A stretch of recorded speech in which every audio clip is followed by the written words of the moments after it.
शादी नाग से होगी। मैं शादी नहीं करूंगी। मैं पहले इंसान था।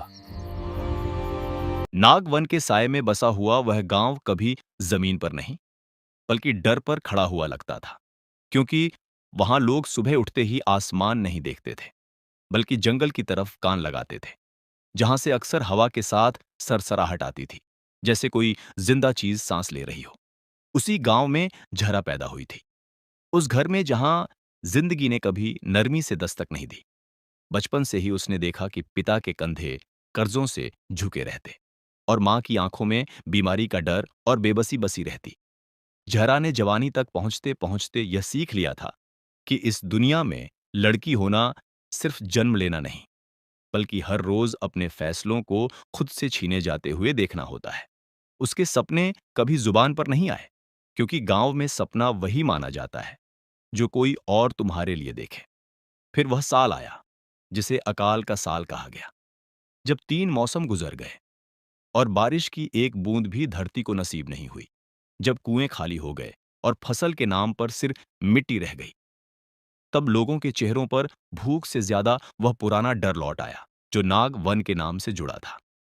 बुजुर्गों ने रात के समय आग जलाकर सलाह की, और फैसला भी वही हुआ जो हमेशा होता था, कि जंगल का मालिक नाराज है और इस बार कुर्बानी सिर्फ खून से नहीं बल्कि रिश्ते से होगी।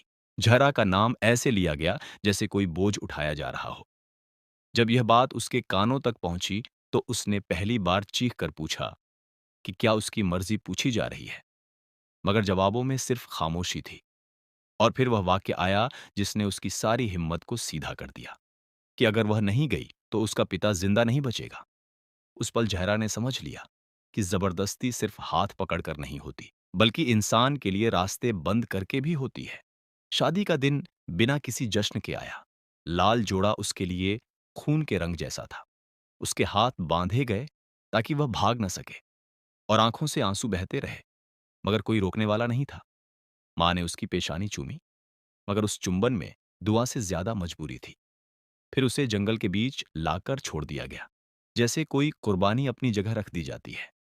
रात गहरी होती गई और जहरा का डर भी। फिर पत्तों के बीच से जमीन सरकी और वह प्रकट हुआ, सांप, इतना बड़ा कि उसकी सांस से हवा भी कांप रही थी।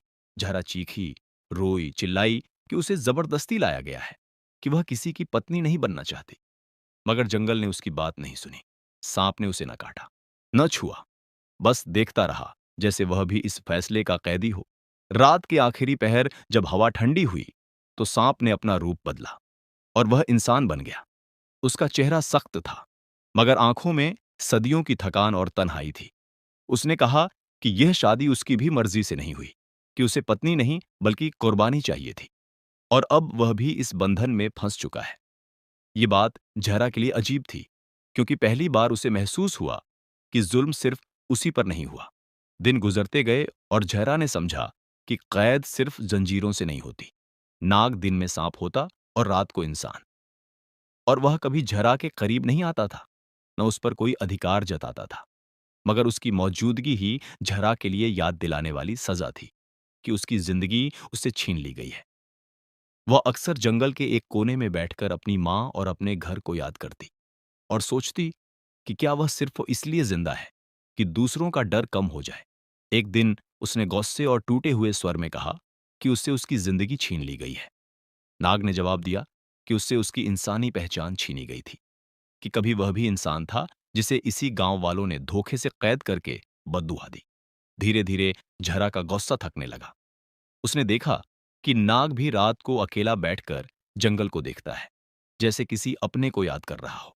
वक्त के साथ उनके बीच बातें कम और खामोशी ज्यादा हो गई, मगर वह खामोशी भारी थी। जब गांव में फसलें वापस आने लगीं तो लोगों के दिल फिर सख्त हो गए, और उन्होंने फैसला किया कि सांप को मार दिया जाए ताकि उसकी ताकत हमेशा के लिए खत्म हो जाए।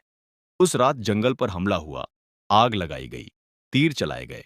जहरा अपना डर भूलकर नाग के सामने खड़ी हो गई और चीख कर बोली कि शादी जबरदस्ती थी, मगर जुल्म का जवाब जुल्म नहीं होता। उस पल नाग ने पहली बार जहरा को छुआ, सिर्फ बचाने के लिए, और उसी क्षण जहरा ने महसूस किया कि उसकी नफरत पिघल नहीं रही बल्कि थक कर बैठ रही है। बारिश हुई जैसे जंगल ने सांस ली हो। उस रात के बाद चीजें पहले जैसी नहीं रहीं।